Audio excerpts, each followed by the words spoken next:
I have chose to do my eco map over Audrey. You'll see that the pink circles represent the females, the green squares represent the males, and the yellow triangles represent her activities. The solid lines are the connection between the family. Um, the arrows are the direction of the energy flow, and the dotted line is stressful relationships. This is my eco map for Audrey. Audrey's in the middle. You will see her parents, her sister Abby, her brother-in-law Jason, and her sister Hannah. They all have a solid line because they are all family members.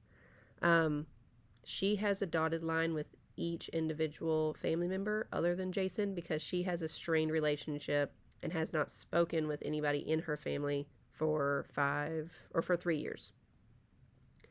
I gave her a solid line with Jason because Jason and Abby give Audrey money for food, hotel rooms, things like that. And Jason also is the only person that Abby has contact with within the family. I added the intervention person, Jeff. He had a dotted line because Abby was not interested in getting the intervention or the help, but he was putting all of his energy towards her to help her get that help. Top left corner is drugs. That is the dashed line because I think in the video you could tell that Audrey wanted to quit, but she just couldn't.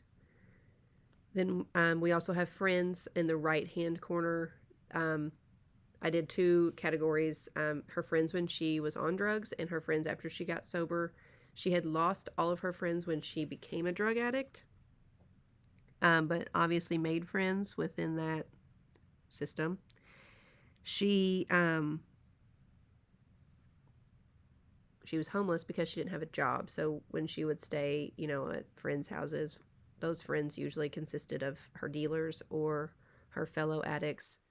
At the end, you were able to see that she had friends that were from the treatment center. That was a very positive impact on her. I added in sports and art. I kept that kind of strained because that was something she was interested in high school before she became a drug addict, but it seemed to be kind of something that she was getting back into once she became sober.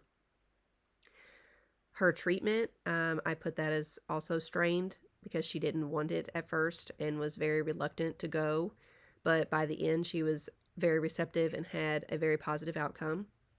I put the gay and lesbian community because coming out to her family was a large part, and I think that because her family did not accept her, that caused a strain. She knew who she was, but it just caused a strain on that part of her life. Then down at the bottom, it's work. When she was a drug addict, she did not work. She was unable to work. She would steal and things like that. So that's just a dashed line. There was no energy at all given to working. But then there's a nice solid line with energy given both ways after she became sober, and she was able to get a job at the treatment facility back in San Diego. So Audrey, she was battling a lot of issues. It was explained that Audrey was, kind of the golden child while she was in high school. She was beautiful and athletic and smart. She was very close to all of her family, and her family was Christian, so they grew up in a Christian home. Around her senior years, she came out to her family and told them that she was a lesbian. They were very just non-acceptive of that. They rejected that, and that caused Audrey to have major depression. She did go to college, and that's when she started experimenting with the drugs and got addicted to heroin. She has been addicted to heroin for 5 years. She OD'd twice, and she was arrested, I think 2 times is what the video said. She has not spoken to anybody in her family for 3 years. She only stayed in contact with her brother-in-law, Jason, and he was the only person that she could trust. I think in the end, when it showed that her family, come together and loved her and accepted her, and that's when she was able to like really be successful in that treatment journey. Her dad, Gary, he said that Audrey and him were really close, that she was always daddy's little girl. He thought that she was going to go on to college and play softball and have this great life ahead of her. He in no way thought her life would turn out this way. He seemed very angry about the situation, or was very angry, and I think you could really tell that in the video. But he wanted what was best for her, and that was for her to not be on drugs anymore, and so he wanted her to get the treatment. Her mother, Penny, they had a strained relationship. She wanted what was best for her daughter, and that was to get the help, and not be on drugs anymore. She was always really worried about her daughter because she had no contact with her for 3 years, so she never knew where she was or if she was safe or if she was okay.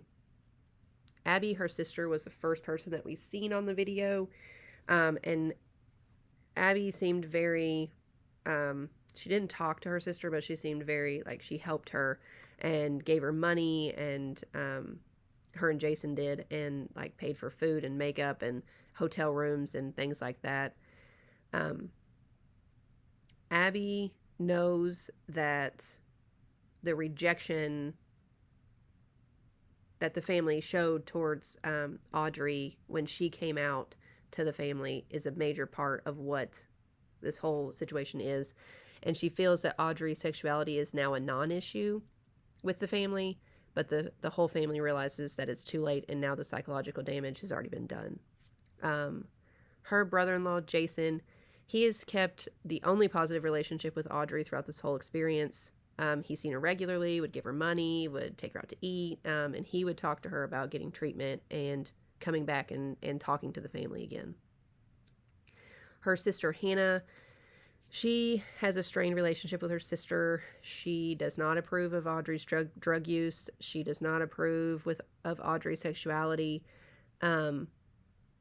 And Hannah actually read scriptures to Audrey from the Bible that states, that God does not approve of the gay community. But she wants to have a relationship with her sister again, and so she wants Audrey to get the help so that they are able to do that.